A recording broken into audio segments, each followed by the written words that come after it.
sound childish, but you want people to take you seriously. Number one, you take it serious. Take your questions, ask your questions, and all you can do, I think, is demand respect. Because if you don't respect yourself or think you deserve it, no one else does. So I would recommend, number one, you block the door if you're not through asking questions, and you say, I am not finished. Other than that, people in other fields, but it's hard for women sometimes. If you think you're being patronized, then you need to say, I do not want to be patronized. Let's talk as equals. Any other suggestions, I am open to it. Melinda, what about you? Well, I know at the doctor's office, my appointment is 10 minutes. So I usually go in, like Mary Frances said, I go in with a list of questions. My doctor charges $345 for that 10 minutes, and he's giving me a full 10 minutes. I just had to have an x-ray of my calf. I was having some calf pain. And another thing you need to do is advocate for yourself with the doctors. He sent me to the hospital. Getting an x-ray at a hospital is thousands of dollars. There are lots of freestanding x-ray clinics that you can go to. And I highly suggest that you do some advocating for yourself. You call around and you get some prices. And I actually went to a standalone place and they emailed the results to my doctor. It was fine. It goes right in my records. And so I think my biggest comeback on this is advocating for yourself. Make sure you do that. Yes. Tressa, what about you? Have you had any experiences where doctors did not take you seriously? I love everything that's been said. I'm like taking notes too. So I actually had an experience when I was newly married and really naive. I had 3 miscarriages right in a row. I knew something was really wrong, but every time I went to the doctor, they said, you must have a urinary tract infection. That's it. And I'm thinking, hold on, like, it just doesn't seem like I should be bleeding like this. I knew, but I couldn't say something. I think for me, in addition to learning to advocate for myself, I had to educate myself. I was really naive and I lived a life that didn't educate me on women's health and really taught me to trust authority really blindly. So as I went through those experiences and just experienced that grief and that heartache, thinking, wait a minute, I know, but I don't really know, so I don't want to question. I just finally learned, it's like, okay, I'm ready to advocate for myself and to educate myself.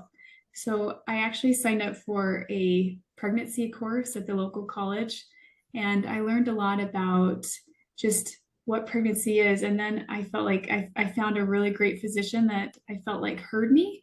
And I felt like I then could advocate because I understood more and I was coming from a place of understanding. So I think really I'm grateful for some of the programs that Zonta offers with like the Adolescents Girls Health and Protection in Peru, that program that they offer. We got to see a video on that recently, and I'm really excited about that because I think part of building a better world for women and girls is educating them on women's health. And that gives us, I think, confidence to advocate for ourselves. So that's been my experience with it. Thank you. Regina, what about you?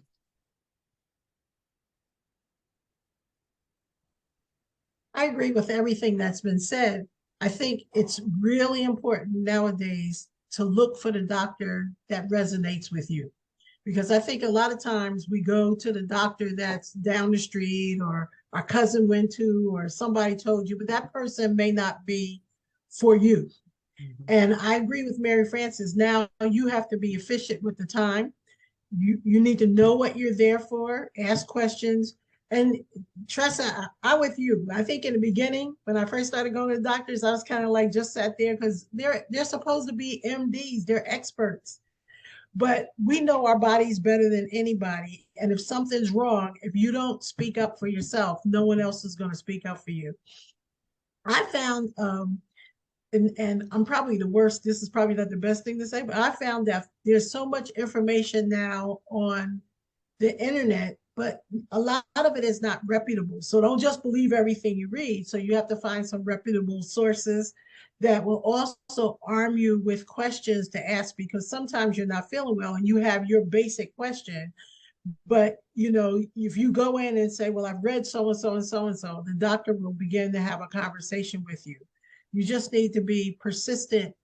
And I think the most important thing is find the doctor that resonates with you. Like my family, I interviewed a doctor just like if I was getting interviewed for a job. I talked to them about I've looked up their background. I've looked up where they've worked. And I go in as myself. I'm not nervous. I'm kind of smiling and happy, but I'm like a shark in that I'm really listening to hear what you have to say. And if the person is not for me, I don't go to that doctor again. I go to somebody else. And I think we have the right to do that, even with the MBAs running everything, because that's part of the challenge now. You're only getting 10 minutes, and you better make that 10-minute count for you. I'd like to add something to this, if I may, is that a lot of people wonder how do you pick a physician? And what I have for years said, you talk to your girlfriends and they say, oh, Dr. So-and-so is wonderful. And you say, why? Why is Dr. So-and-so wonderful? Because you're going to find that what your girlfriend thinks is wonderful is you think is absolutely the most horrible thing in the world. But you're right. When you go in there, essentially, you're interviewing that physician and you're interviewing him for a job. And be very clear with yourself that you have every right to get up and say, this is not for me. And Linda, what about you? Have you had any experiences? Unfortunately, I've had medical experiences. What I would say, I appreciate everyone's comments so far. And as Tressa said, I'm taking notes. The one thing that I found is, and I talked to some of my nurse and doctor friends in preparation for this today. And one of the comments that was prevalent with everyone was to remember that the doctor works for you. And you want them to be educated in whatever your issue, your medical challenge is right now, and to ask about the latest research. Don't be afraid to, you may have done your own, and I think we all should, as we are advocating for ourselves. We've done some research on some reputable area that we trust, but it's time to ask our doctors about that.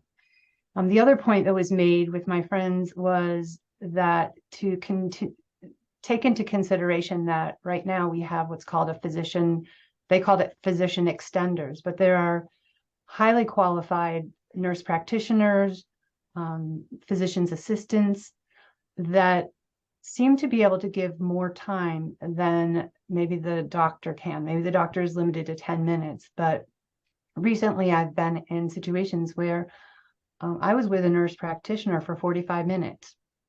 And maybe that's unusual, but I think that's something that we can all consider as healthcare changes across this current decade for us. One of the other challenges that one of my nurse friends said is to keep in mind that sometimes our symptoms as women with medical challenges is different from the symptoms of men, and that much of the research and much of the let's say the media picks up on the challenges of and the symptoms that men have, but to remember now we may be very different. This is especially in the area of, like, let's say cardiac challenges and cardiac difficulties. Women's symptoms are very different, and so the women's symptoms might be interpreted as anxiety or stress, where it's actually some type of a cardiac issue going on then. So make sure that as we're looking at symptoms that we're studying them also for women. And also I just say that to remember that we need to be asking our questions, as each of you said. I walked into my doctor's office 2 weeks ago with my list, which I always do. And I said, okay, I have my list of questions. She goes, I love that. And so to me, it's like, okay, this is working. And she made sure she stayed in the room. and answered each one of my questions. So for that, I was very grateful. But I do think men, women, even young children need to start advocating for themselves and their health care, because our system is changing and we will have to figure out how to manage it.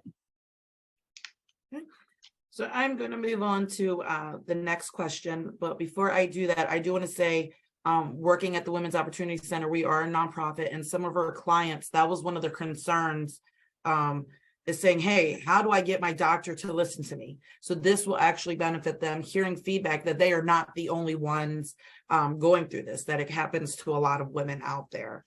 Okay, so the next question I have, what challenges and obstacles did you see for female employees in your industry? We're going to start with Melinda.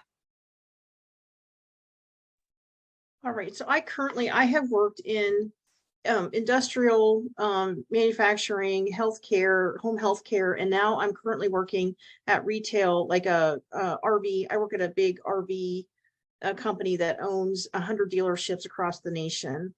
And, you know, it varies. And with every industry, I'll concentrate on my current industry. My favorite thing to see is, so we have service techs that, like, if you go take your car in to have it serviced, when we hire a woman service tech that knows how to do all that stuff the men do, it just makes me smile. It makes me happy when I see that. Now I have noticed that they do not make as much as the men, because I'm a payroll manager, a regional payroll manager, and I do notice they don't make as much as the men. That has changed since I started there with them 3 years ago. I see that the salaries are evening out between the men and the women. And I think as a professional, like Mary Frances said, when you go in for an interview as a woman, you go in, you are dressed properly, you look nice, you shake hands, you look people in the eye, and you know your worth, you know what you can bring to a company, you know what your past experience is, and you lay that out at an interview. You tell people, this is what I know how to do, this is what I can bring to you, here's what I can bring to the company. And you need to do some research on whatever position you're applying for, what the salary range is. And if your employer that you're talking to is not anywhere near that salary range, then that's not the place for you. If they're trying to lowball you, then that's on them. That's not on you. You needed to move on. So there are plenty of salary surveys that you can get on the web, and they are very accurate. You can go out to the Department of Labor and look. And so that's, again, advocating for yourself as a woman in a position, whether it's a low position in a company or it's a high position in a company, advocating for yourself is always essential. Thank you. Regina, what about you? What do you, being in your field, what are some of the obstacles that you see with some of the women in your industry? I'm going to specifically focus on the field of early childhood and daycare. I've done a lot of different jobs, but the reason I'm going to focus on that is because it's an essential job. One of the challenges that was faced after COVID, when people started going back to work, is that childcare centers weren't open. But childcare workers are probably some of the lowest paid people that do a job that's essential every day. And without them, most people cannot go to work. But what's interesting about it, and it's been interesting, I've been in childcare off and on for at least 50 years. That just goes to show you I'm like 100. Is that when I started, the pay was low. Here I am 50 years later, and the pay is still low, except that the requirements to be a childcare worker are much more. They're requiring childcare workers to have professional development, to have CPR, to have training, to have associate's degrees, to have CDAs, whatever you want to call it. They're requiring them to have more and more experience and skills, which is good. It's actually good in terms of the children's development, but the pay is not rising to go along with what we're expecting people to do. So I find that that's a big challenge, and that childcare continues to be a field that's most of the labor is female. We actually need more men working in childcare because, children grow up with men and women. But what most men will not take a job making $12 an hour. Women will. And everyone can't just walk off the job. And what's also interesting is that when children are out of school or a parent has a vacation, the parent feels like, well, I shouldn't have to pay for childcare. We're still paying the childcare worker to be there, but we shouldn't have to pay. And they wouldn't work for $12 an hour. So it's a major issue in this field, one that we continue to advocate for. We've advocated for more professionalism in terms of who the workers are and what the workers have. But in terms of salary growing and benefits growing to support the worker and to keep them in the job as opposed to having a constant churning of people and turnover, that's been a continued problem. Tressa, what about you? What obstacles or challenges do you see in your field? So we have a couple of people in finance and accounting. So I'd like to speak specifically to my role as a female in higher education. There's a lot of challenges, and it's interesting that women make up the majority of higher education professionals, but they're vastly underrepresented in the leadership. It's one of those fields that we're not getting more female leaders, we're getting less. So in addition to the obstacles that you face in any industry, like you need 5 more years of experience to qualify for the same job, or kind of being penalized for the diverse focus we have if we're nurturing families. There's a culture in academia, and it produces obstacles that are like women are excluded from access to resources and to networks that lead to professional advancement. They're not as valued or recognized for their research or their contributions, and it makes them not really want to stay there. There's not really that sense of belonging or that being included in the information loops. So really what I've done to address these obstacles has been to reach out for meaningful mentoring. It wasn't until I found a really great mentor at my school. Her name's Robin Dunlop, and she essentially just took me in. And what I found is that under her mentorship, I gained more confidence and started producing my best work. I started feeling like my contributions were valued. I started finding that sense of belonging, and then definitely being kept in that information loop. So I've just grown a lot as a result of mentoring. So you'll hear me talk about mentoring a lot. I not only try to find mentoring, but really try to educate both men and women on the importance of offering mentoring and mentoring women to help us move forward in our industry. I love that Zonta has provided a lot of mentoring opportunities for me. A lot of my greatest mentors come from Zonta.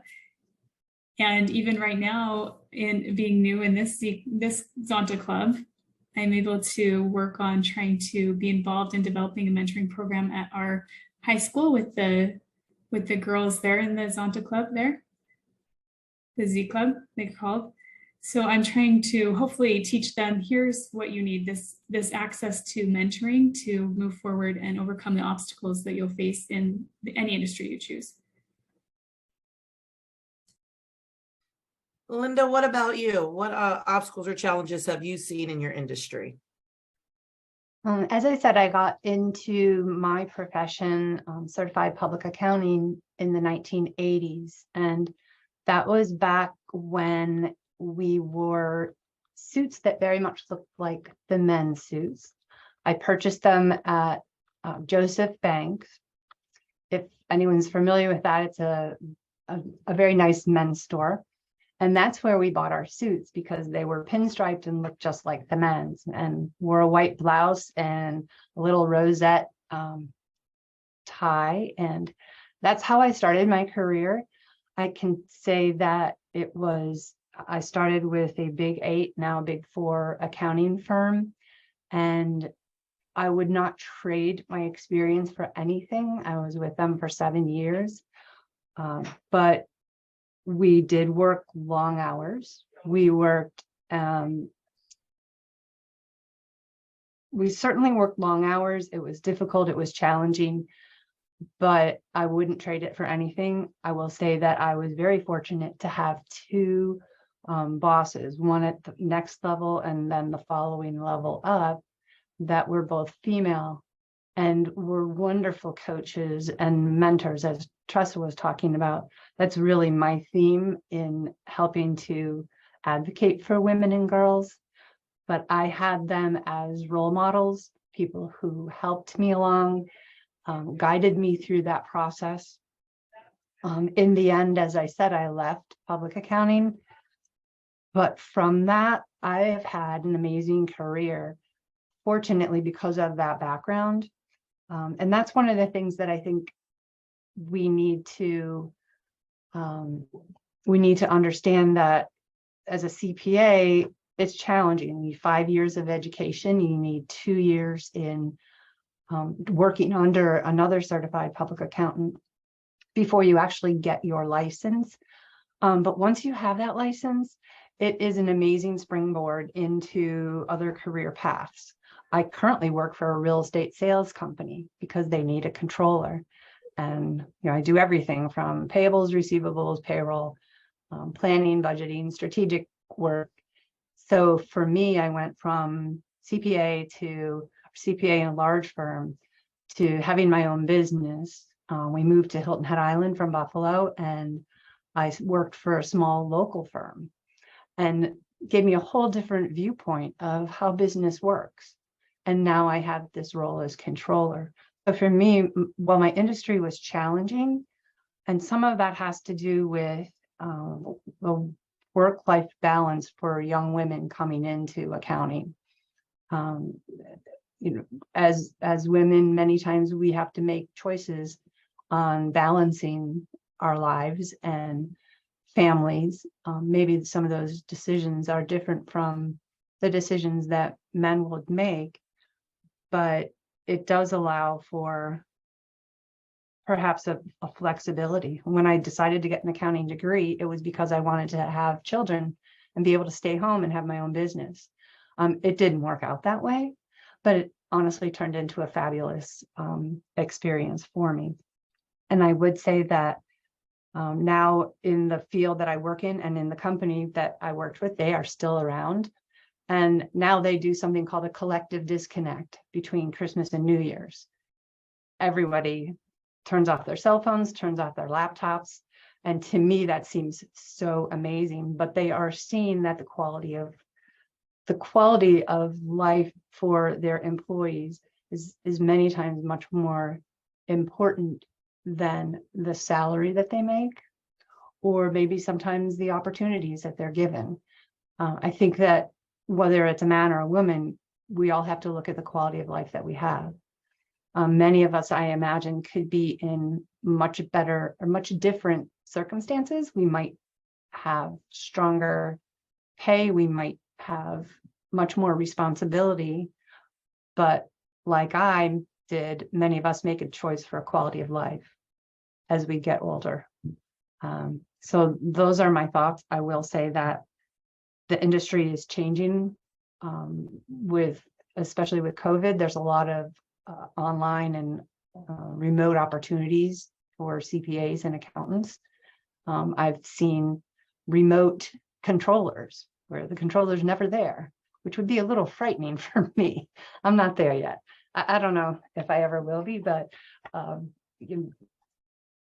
think there's opportunities I always try to look for the opportunity within the challenge, and have seen now more women are studying accounting than men.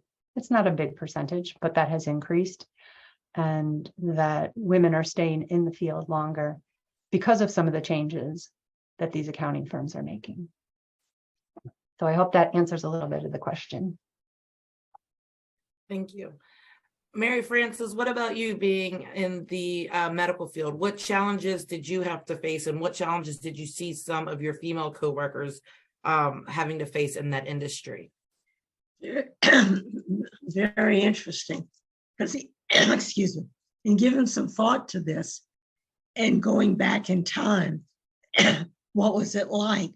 I think the first thing, and this was at a meeting of women physicians where we just discussed this. Most of us were where we were because we could not hear the criticisms. They went right over our head. And I remember sitting in that meeting and we're saying, oh, is that what that meant? They were trying to convince us not to do this. But what I've seen, because my mother's best friend was a physician and I heard some of her challenges. And I rather saw some of those challenges where, for example, if you were referred a patient, and if there was a male in the practice, even though you were referred the patient went to see the male. That was standard operating procedure because whatever reason. I think a lot of women, we got there because we didn't know how, we were so stupid to know any different, frankly. Yes, just thinking about the residency, there were times when we as women were supposed to have certain cases and the residents above us took it away and gave it to the males. And when we complained, we were saying tough luck, that sort of thing. Medicine has changed. The pay has changed. Physicians now work for someone else. Certainly with an OBGYN, it is predominantly female. But what I've seen in becoming predominantly female, they've taken on a lot of the characteristics of the men. And I think that's what we have and what we still have. What women physicians uniquely have generally is the ability to hear things at a different level. And I hate the fact that maybe we as women are changing, but certainly we always undervaluated ourselves. When we set our prices of what things going to, and if we ever find out, we were always a lot cheaper than the rest of the world because we weren't trying to gouge people, and I guess we did not value ourselves as much.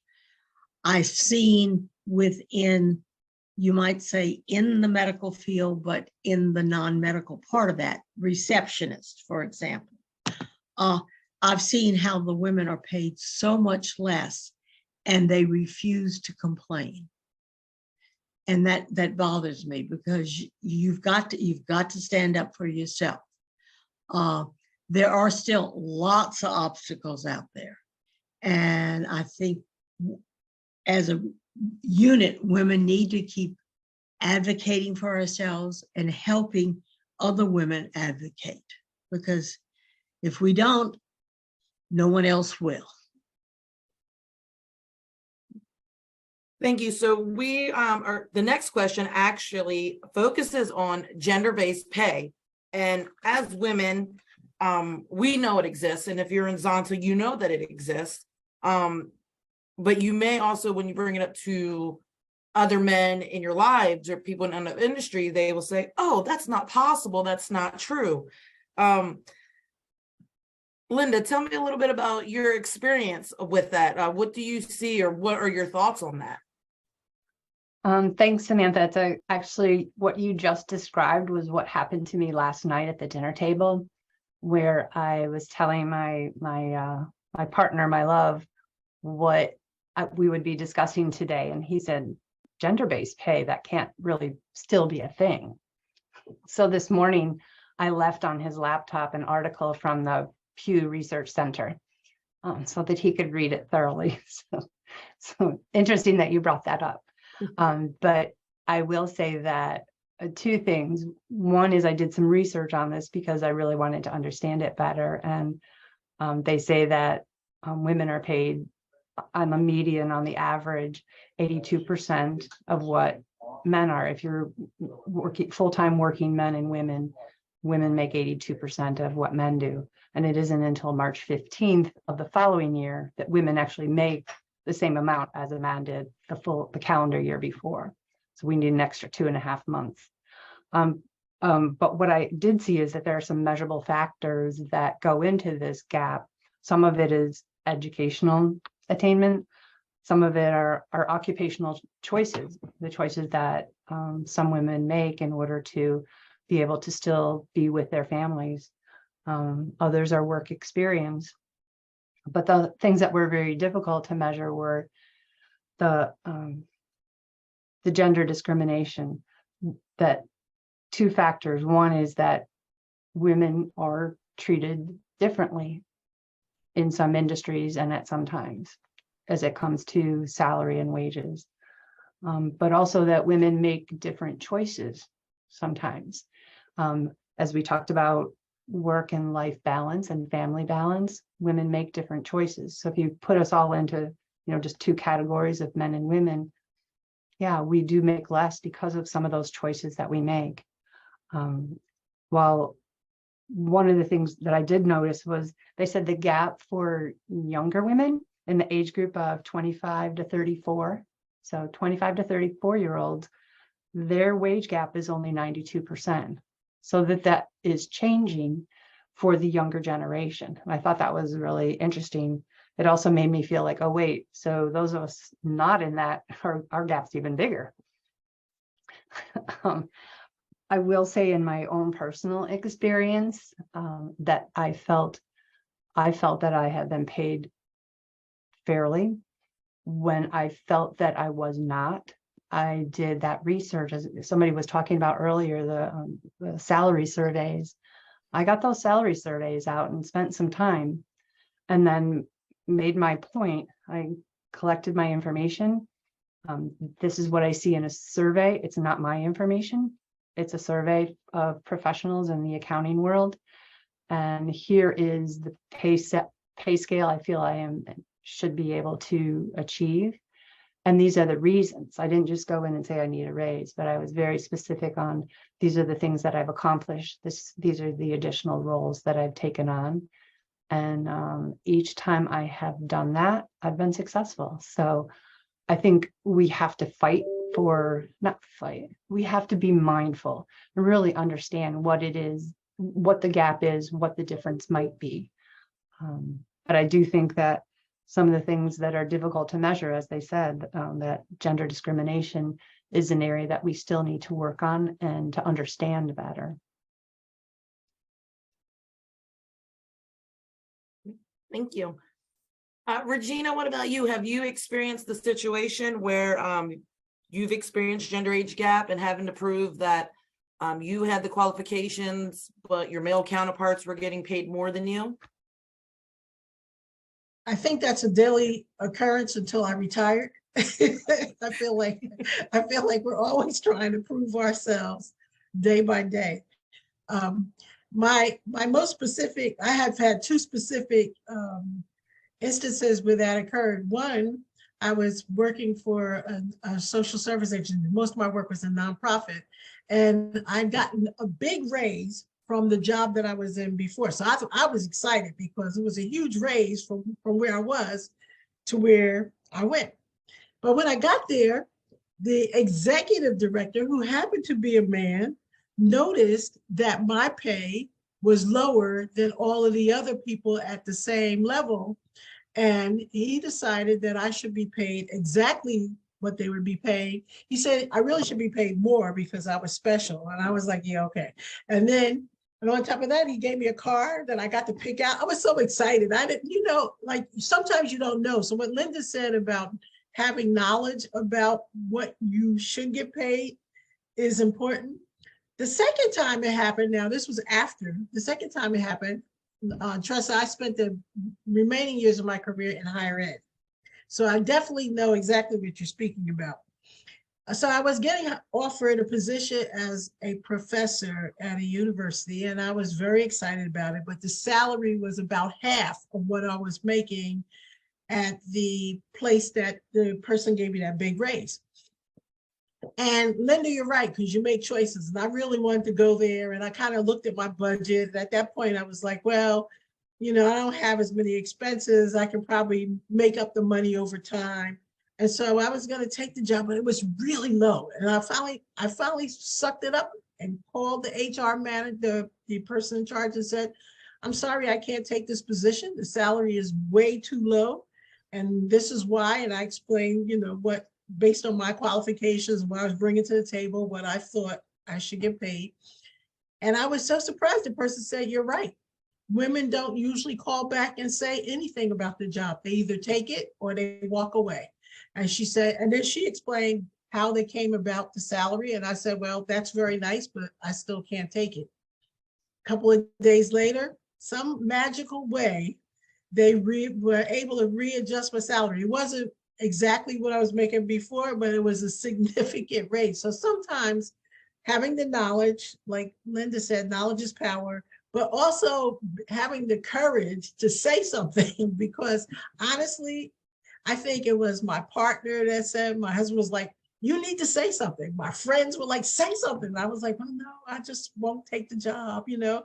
And I really wanted to work there. So sometimes you have to speak up for yourself, but you also need to have an idea about what that industry or what the expectations are.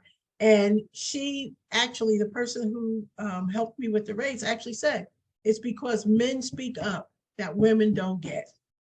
And I just never even would have thought of that.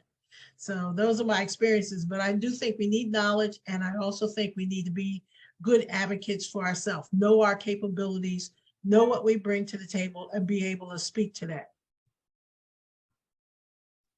Tressa, what about you?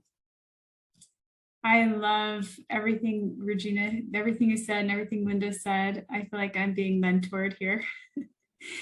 So I have a really unique background, and I actually started stacking boards in a sawmill when I was 5. And I really remember seeing this man. He stacked up 10 boards and he picked him up and he moved him over. He was a grown man. And I immediately said, I can do that too. That's been the theme of my life. Just, you know, I spent a lot of time trying to prove myself. I was the very first and only football player in my school. I was the first female wrestler, the only one in my school. And so I spent a lot of time doing that. And I later was a lumberjack girl, you know, so that's how I spent a lot of my life. And so for me, what I finally realized is that we can get trapped in trying to prove ourselves. I think really it's just a waste of time to try to prove something.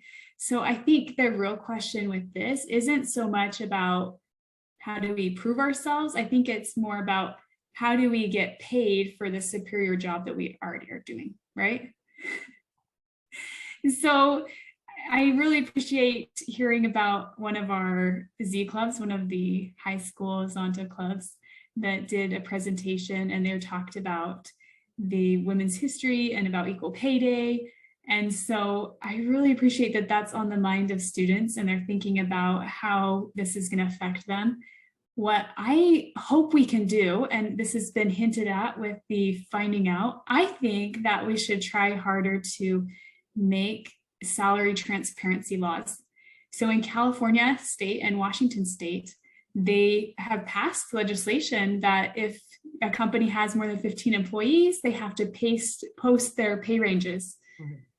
And so I feel like that's just automatically saying, hey, we don't have to make them go find this information. This information should be provided like this. So I feel like that's a lot what Linda talked about, and what Regina's talked about is finding out what that is. And so I think maybe what we could do is work to pass those salary transparency laws and make them even more transparent in all the states. That's really where I think we could work. Thank you. Mary Frances, you talked earlier about the gender gap for physicians. What other advice? Why do women have to prove that they can, you know, go in the operating room just as well as the men? That's sort of a joke among women, at least my age group of women physicians, is that we need to work much harder than the men work, but that's easy. We can do it. And, you know, that sort of thing is the realization. But I think really knowing your worth and being willing to advocate for yourself. It is very hard to advocate for yourself. And sometimes it does help to have a mentor or somebody pushing. But I thought it was wonderful. We've got to learn to advocate for ourselves and to quit falling into this trap that we have to prove ourselves to be better. We don't have to be better. We are as good or better already. But how do we make the rest of the world see it?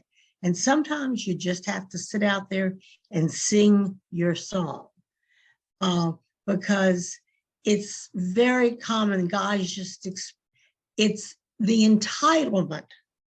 If you've ever gone into a group of men, you can get the feeling they're entitled to whatever's going on. And we sort of think we're not entitled. We are entitled. And sometimes you have to look yourself in the mirror and say, I am entitled.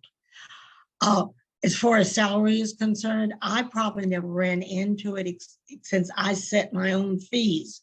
But I realized with time, we set them low. When I did go to work for the university, they started me as low as they could. I said, I will only take such and such. And I did set it high enough where I felt like I was being adequately compensated. But the fact is, I see a lot of people around me, and certainly within the women physicians, and so how they were treated when they went into private practice. I was fortunate. I had learned to practice for myself. So that's a little different. But lots of times women went in and with a male to practice, and then she got the low end of the deal. But we've got to learn. We have to advocate for ourselves, and we don't have to keep proving ourselves. Melinda, what about you? I know you touched about it working in payroll. So what advice do you have to give on this? So this is just for me personally. So I was hired at my current company after it was acquired. They hired me on in April of 2020 or April 2021. So in December of 21 is when the reviews are done. I was told, "Oh, I'm sorry, you haven't been here a year, so you're not getting a raise." I'm like, okay, but I'm like, this is a new company. I don't want to rock the boat.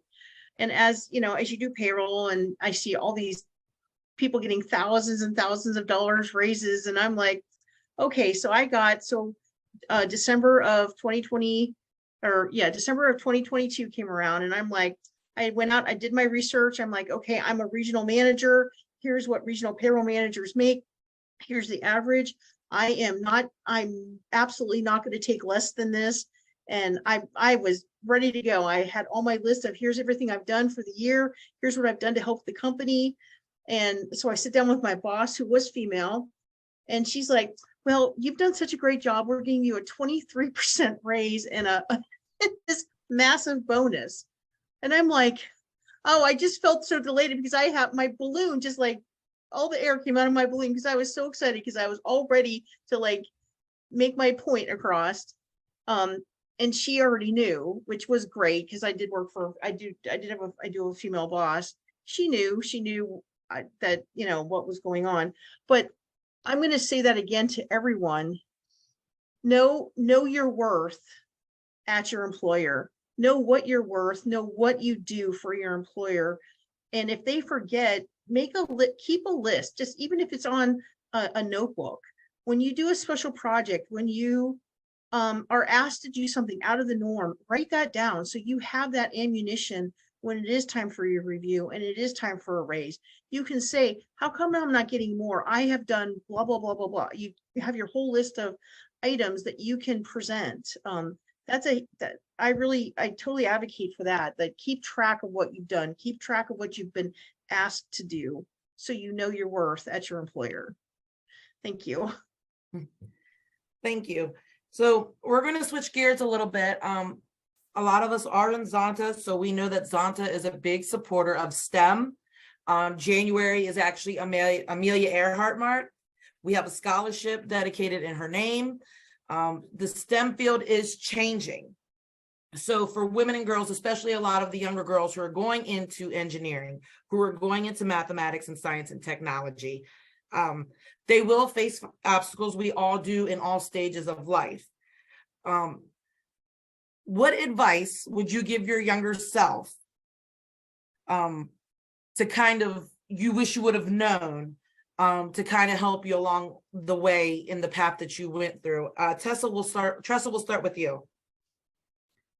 So when I started studying accounting 20 years ago, I was one of only 3 women in my class. And the obstacle that I really faced was this imposter syndrome. I remember going to my professor one day and saying, that's it, I give up, I'm dropping out and having babies. That's what everyone else seems to be doing. And I just, it must be the path for me. I'm really grateful they didn't let me do that, because now I'm in that position. I'm that person that people come to and it's like, okay, I'm done. It's like, no, you're not. Let's keep doing this. I think what really has helped me, and if I could go back and tell myself and teach myself this, it would be just self-compassion. And part of that is when you have those thoughts of inadequacy, is just meeting them where they are and recognizing them. And, saying, oh yeah, that's a hard feeling to have. It's hard when we don't feel like we fit in or like we belong. But we all feel that way sometimes. And recognizing that there's a lot of women in a lot of amazing fields. I think that's something that Zonta brings to the table. Is you can contact, we have, 28,000 people over all kinds of countries that you can reach out to and say, have you ever been in this field? And even hearing Linda talk, I'm like, okay, I'm not alone. So I just think it's really about meeting yourself with self-compassion to overcome that feeling of inadequacy, and not trying to, be perfect, just talking about your strengths and weaknesses and successes and failures, and realizing that that's okay. So with that self-compassion and that growth mindset, I think that's what I would go back and teach myself to overcome that. Mary Frances, what about you? What do you wish you would have known then that you know now? That's a very interesting question, and I'm not sure how to answer it. I think what I would have liked to have known, that there were other women, there were other people doing this, and that's the whole thing at a time when you did not see a lot of women. In fact, I ran into very quickly that, I wouldn't go to a woman physician. And you kept hearing that along the way. And often, and I guess at some point, I didn't like it. I didn't believe it, because I could see. And I think the advice is, pick what you hear very carefully. We really need to learn to let go of those things that are highly critical. And because it's out there. There are people, and I think parents do it to children without realizing it. Well, why don't you consider doing this instead of this? And that's hard. It happened within my family. My father, I think it was my freshman year in college, and my grades came in, and I had a C in biology, and I had straight A's in math, because math was easy. And he said, well, engineering is not a bad field. And I remember saying to him, but I'm not interested. And at that point, he was smart enough to stop and support me the rest of the way. But I've seen it too often and you're talking about STEM. Oh, STEM for men, boys are good in math. No, boys aren't. They're not any better than girls. In fact, I think girls are better when you teach them. But it's the advice I would give to my younger self was, I wish I would have been more of an advocate for myself. I wish I could have stood up. And at this point, looking back these many, many years, somebody needs to help us along the way and say, yes, you can do it. Yes, you can do it. Yes, you can do it. As someone said, they come in and say, I'm going to quit. And sometimes you've got to say, no, you can't, you don't need to quit. There are other ways. Thank you. Regina, what about you? Well, As a first generation college graduate who has a doctorate, as well as someone who's African American, the two avenues that I think are really important, I think they're important for all careers, but especially for STEM, is one, you have to learn how to advocate for yourself, because generally when you walk in the door, they see you and they go, oh, you're that person from blah, blah, blah. And so right away, it's kind of like you can't do it. So you have to be able to, as Mary Frances said, encourage yourself, but also advocate for yourself. The second thing, and this is Tressa's thing, is you need a good mentor. So you may not know anyone in the field, because I think one of the challenges you find with engineering or mathematics, a lot of the science fields, is that there is no one in your personal sphere of influence that knows anything really about that field. And so you are really going in blind. You're the first one in your group, your first one in your family to want to do this. So part of what's going to happen, what will happen, especially at the college level, is that you're relying on the advisors to do the right thing, to tell you the right information, to make sure you get in the right courses and in the right clubs. And in many cases, as a person who did a lot of advising at the college level, in many cases, advisors only know what they know, and they really are not interested in going the extra mile to help a student that doesn't really understand what it is they need to do. So you need to find either a mentor or a good advisor, or, join the local, maybe there's a STEM, club, and they have a junior area, or there's an engineering club. Join something that you can get support, because what I've seen is that the students who come in, who know what is expected and say, oh no, I'm supposed to take physics. Oh no, I'm supposed to take this. They get those courses and they get through. The students who don't know and are floundering because either they don't even know how to look up the information, or they're not being supported at home because this is not for girls, why can't you just go get a job? That whole thing, those students have a very difficult time. So I think as women, especially those who are interested in STEM, it's up to us to really help them through, whether we may not have a STEM background, but all of us being Zontans know somebody that either received an Amelia Earhart's fellowship, or we can point them to our women in technology scholarships, or we can do something to really encourage women to develop their skills in that area, especially young people who are first generation, minority students, or from other backgrounds that they don't have this experience. I think that's crucial for them to develop in this area. Melinda, what about you? What do you wish you knew then that you know now? I wish I would have not listened to my mother. My mother was, raised in the 50s, and it was women graduated from high school, got a job, and had kids and had a family, and that's it. And she couldn't understand why I wanted to go to college, why my sister wanted to go to college. And it was a struggle every minute of every day, trying to pick the right high school classes to get into college. And that I ended up not going to college till I was an adult. I had my associate's degree right out of high school. And then as an adult, I went back to college and got my bachelor's degree. Actually, when my husband and I moved to Cincinnati, I went to the university here and got my bachelor's degree.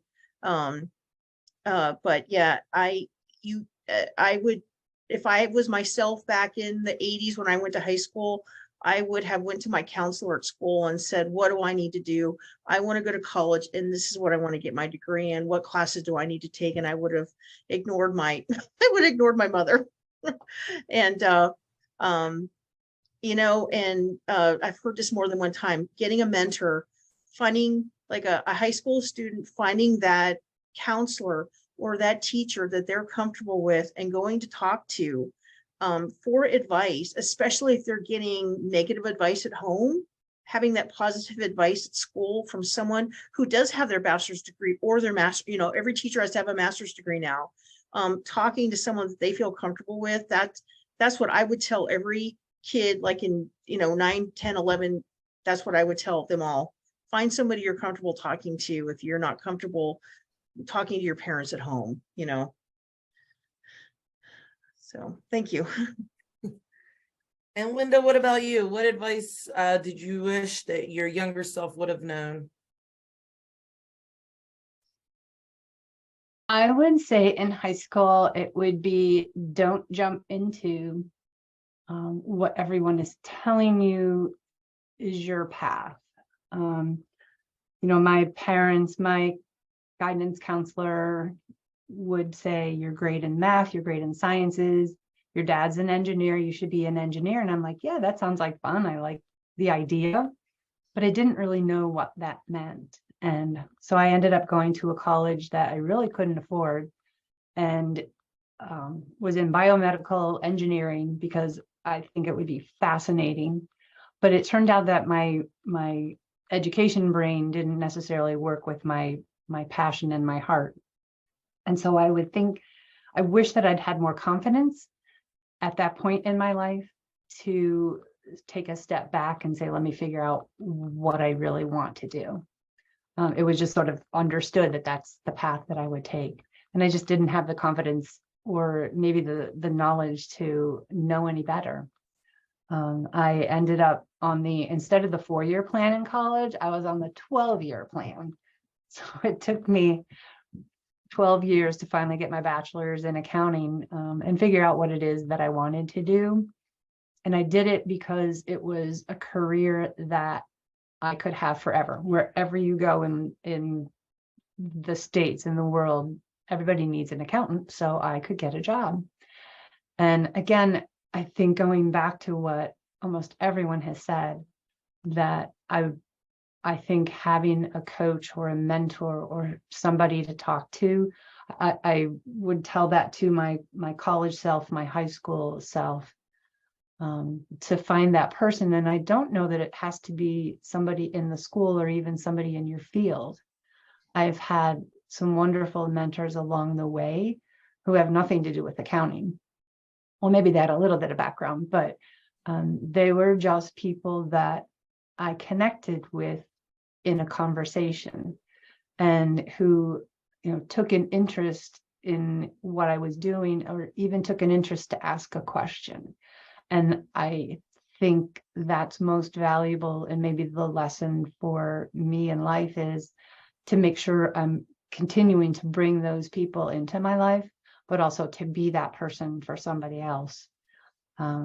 So I believe that part of it, helping others, is where I'm stronger, and I'm not as strong trying to reach out to other people and say, hey, you know, would you have a conversation with me about your career? Or would you have a conversation with me about some of the challenges you're having at work? They don't have to be in the same field. You know, we all face the challenges of the day in business. So I think I wish I would have had confidence in myself and not just taken the path, but taken the time to figure it out. Thank you.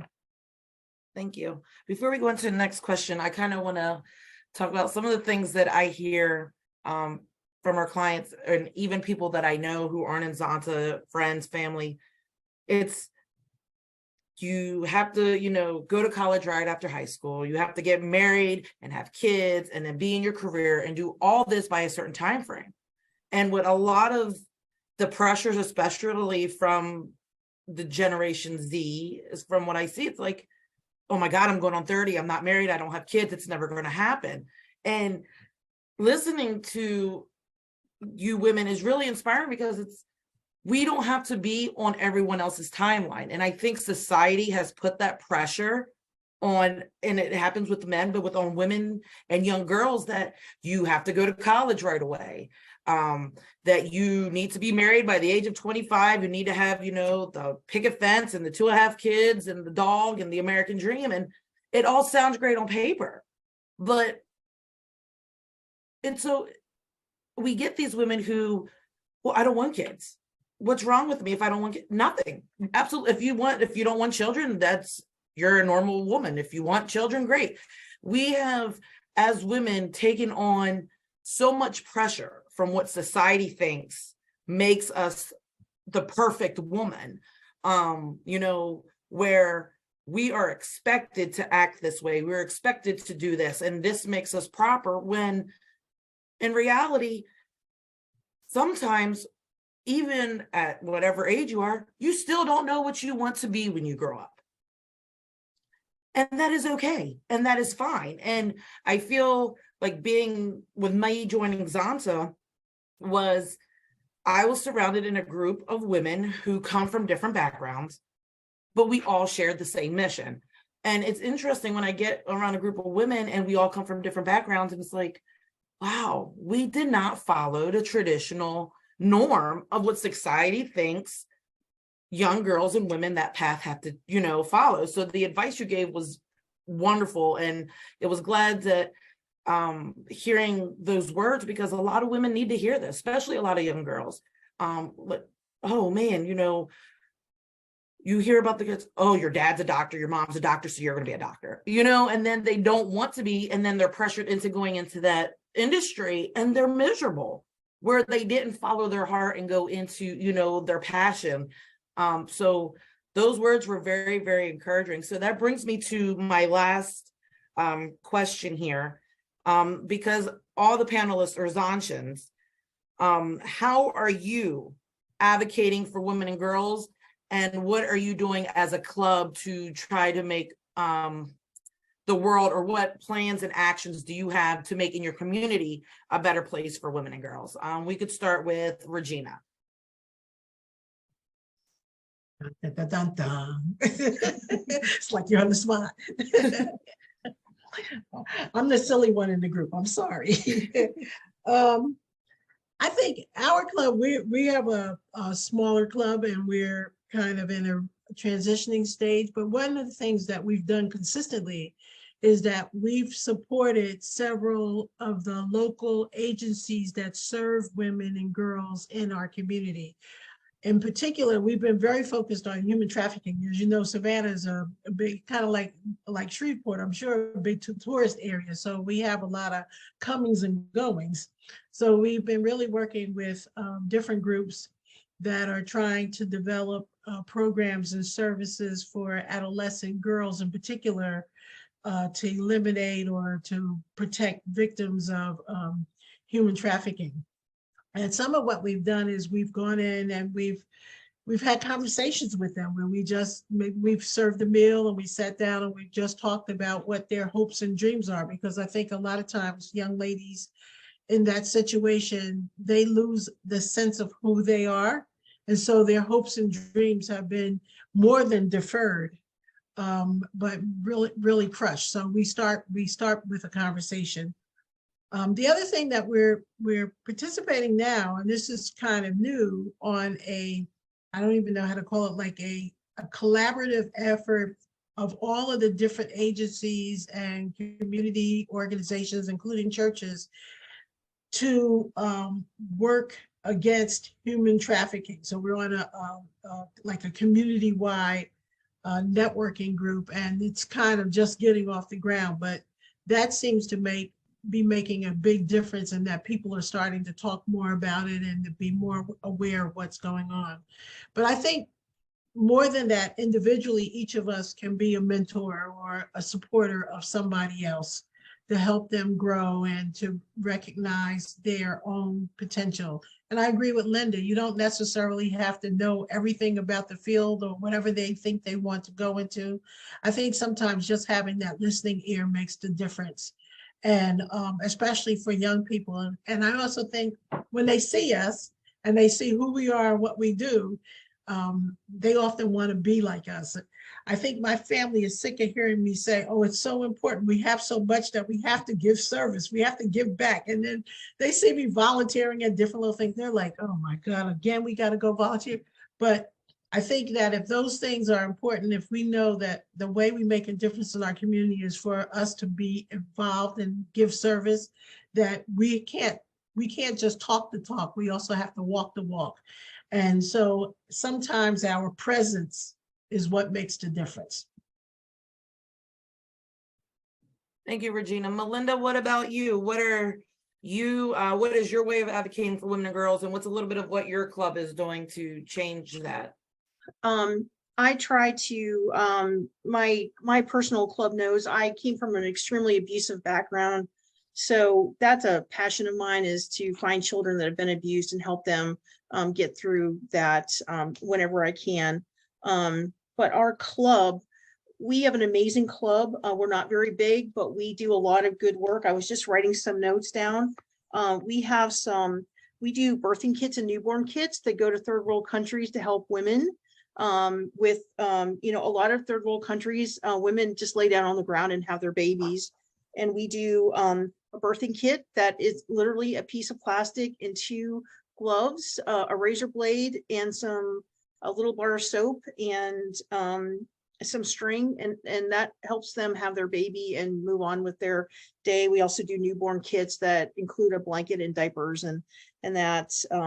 Cradle Cincinnati is a nonprofit organization here in town that helps women with their pregnancy from start to finish of pregnancy. And we do a card project for them. Every time they go to the doctor, they receive a card, and our club supports that agency with a card. So a woman gets a card from us or gets a card every time she goes to the doctor. We have collected items for some shelters in town and have supported them. And we have a new service project. It's called GLAM. It's Give Like a Mother. They are an organization in town that gives, they work with the school districts in Cincinnati and the surrounding area, you know, the suburbs of Cincinnati. And each child gets a set of clothing for spring and a set of clothing in the fall. So, and it's a full set of clothes. It's pants, shirts, underwear, and socks, and shoes, pajamas, coats in the winter, pajamas, and scarves and hats in the winter. So that's a new service project that we're coming around to help with children. And then our 16 days of activism in November, we have a phenomenal program started. We are in the works of starting that this year. We're going to be having an art exhibit for people that are coming from abuse and have come out of that. So it's going to be their artwork, their artwork presenting that. So our club's awesome, and we are really doing a lot. We do as much as we can for the community for our size. So, okay, thank you so much. Thank you. Tressa, what about you? What are you doing to advocate for women and girls, and what is some service projects your club has going on? So starting just at that club level, the advocacy work focuses a lot on what other people have brought up, just that community outreach and partnering with organizations to increase awareness of local issues like domestic violence or human trafficking. Our club is active with the 16 days of activism. And then as a district, we're actively forming a coalition to end child marriage in California and to create a force that will help pass that bill and advocate for that bill. At the international level too, I'm involved in like the Fast Action Fridays with the USA Caucus. That was a big win last year. It helped pass the Paycheck Fairness Act. That's something small that we can do, but collectively has a big impact.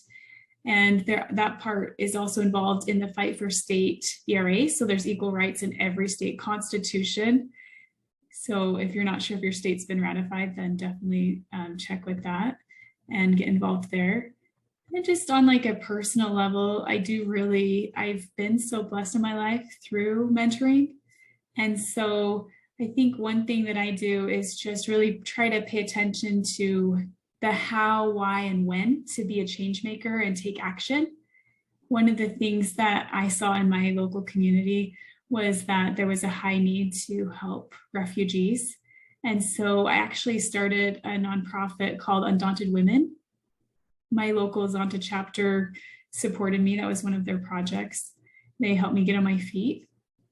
And this was all at the beginning of the pandemic. And so we started by just delivering food to Afghan refugees that couldn't find it in the stores. And I was blessed with this just enormous like aha moment when one of the women came out with a rusty can opener and started opening the cans for everyone. And that's when I feel like the passion in my life for mentoring and how I've moved forward came together. And I said, oh my goodness, Like we're like the can openers when we mentor these women and these girls. And since Undaunted Women has started, we've helped thousands of individuals with everything. So we just ask them what they want mentored in. A lot of them say, I want English mentoring. A lot of them want to learn how to drive. They've never driven or known women that drive, coming from Afghanistan. And so we offer driving mentoring. That's helped tremendously, as they're not like, and even one of our volunteers went as far to get as a certified drive test instructor, so that the women aren't getting into a car with a strange man and breaking stereotypes with that. So that's helped them pass and be more successful to get their license. And then we've even helped some of these most vulnerable women, because a lot of the women from Afghanistan are in forced marriages before the age of 16.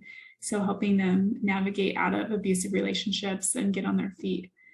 So I've been really blessed to have that mentorship through Zonta to be able to do those programs, and then also that partnership there. And then just, I love how it's just has a micro level, and then the macro level. We are involved in all of these different, the local, just individually, what are we passionate about, and mentoring. I know that was brought up as well before. And then just at the club level, and then the district level and international. So I really love the work we're doing. I'm grateful to be a part of it. Thank you. Linda, what about you? You guys are all amazing. I just love what I'm hearing. It's so cool. It's great. I will tell you about our club, our Zonta Club, Hilton Head Island. We support 3 high school Z clubs in the area. So that is one of the ways that we are working with them, through grants, through sponsorship and mentorship. And also we offer scholarships to the high school seniors in our Z clubs. They go through our, naturally a competition. They apply for those. And so that is one way that our club is helping. Another way that we've been advocating for victims, which are unfortunately children and women along with men, but we've supported the Victim Services Center and the Family Justice Center that was established in our county by the solicitor, and a solicitor in South Carolina is the same thing as a district attorney in other states. But he established a Victim Services Center in which many of the nonprofits that support victims come together in one space, so that a victim doesn't have to go from a hospital to the police station to support to legal. Those are all in one place, in one story of a building in the community. And so we help to support that financially. We painted walls, we've decorated for Christmas, and we've also purchased some of the anatomical dummies that are used to train the sexual assault nurse examiners. So that's a project for us. And what else are we doing? The thing that we just finished, I'm so excited about. There's an organization called the One Foundation, and one of their programs is called the Mother-Daughter Circle. And we decided this year to support and try to find a way to put on a Mother-Daughter Circle. And one of our current partners, Hopeful Horizons, that works with domestic violence victims and their families, had someone certified in this program. And 2 weekends ago, she gave a fabulous mother-daughter, and we called it Only Us Girls, the Heart of the Matter. And it brought, what happened is, for 4 hours on a Saturday, which is quite a sacrifice for many families, but we brought together mothers and their daughters. And one mom bought 3 teenage daughters. Which was amazing. Another of the women brought her 2 daughters. And we had in total 11 people participate. And during that time, the facilitator, her name is Raven, she spoke about communication between mothers and daughters. How do you communicate? How do you set boundaries? How do you set expectations? And she actually had them write a letter to their younger selves, both the moms and the teens. And so when you asked that question, Samantha, was bringing that back, because that was one of the most poignant moments when Raven asked each of the mothers to read just a portion of her letter that she thought was important back to her daughter.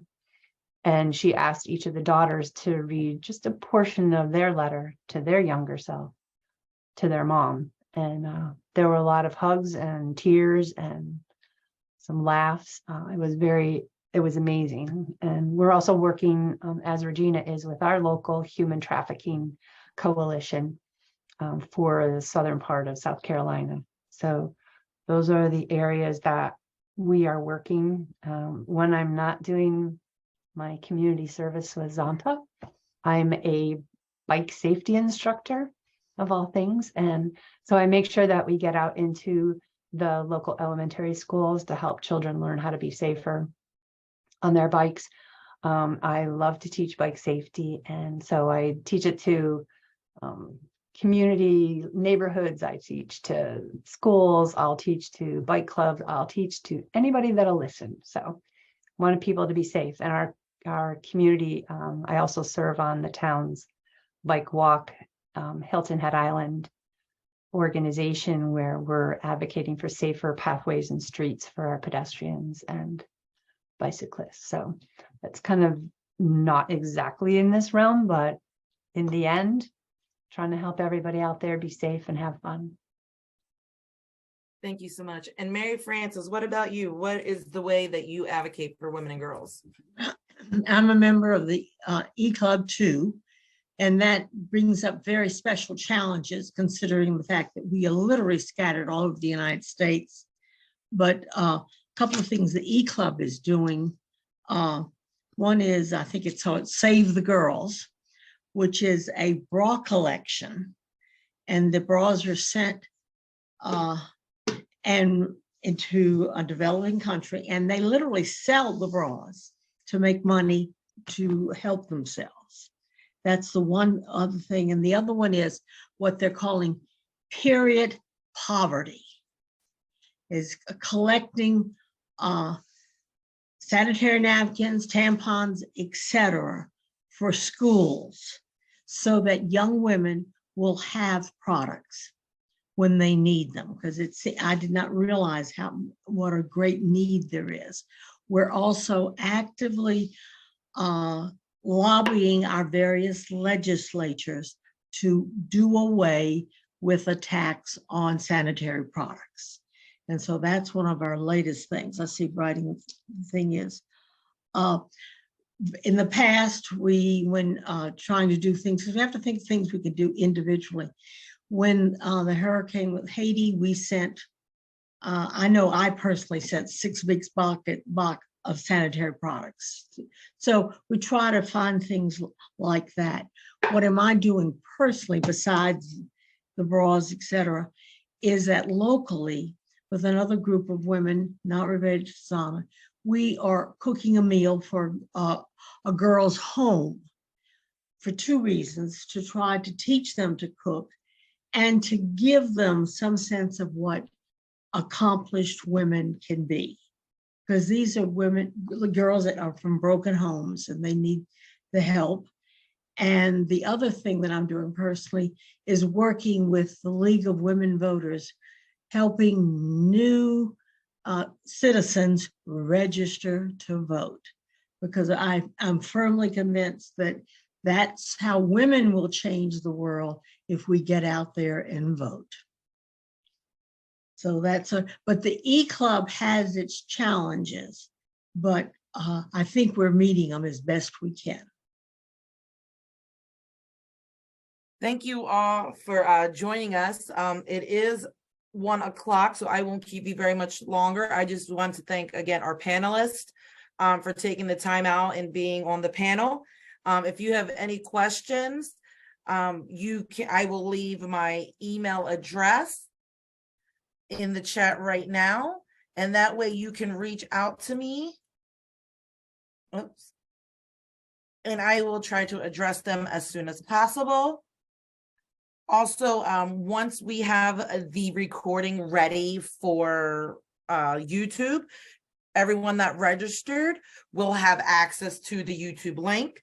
And if not, just say, hey, I didn't get the link to the YouTube, I will also give that to you as well. So give me a little while, I'd say by the end of March, hopefully not that long, to get it going and getting that out to you. And again, I appreciate all of you women being on here. And I wish you guys the best day. Happy International Women's Day, and go forth and continue the mission. And we will be in touch again. Thank you so much. Thank you, Thanks, Samantha. everybody. Bye. Samantha. Yes, Bye, everyone. everybody. Thank you. Bye. Thank you. Worried something's wrong. Justice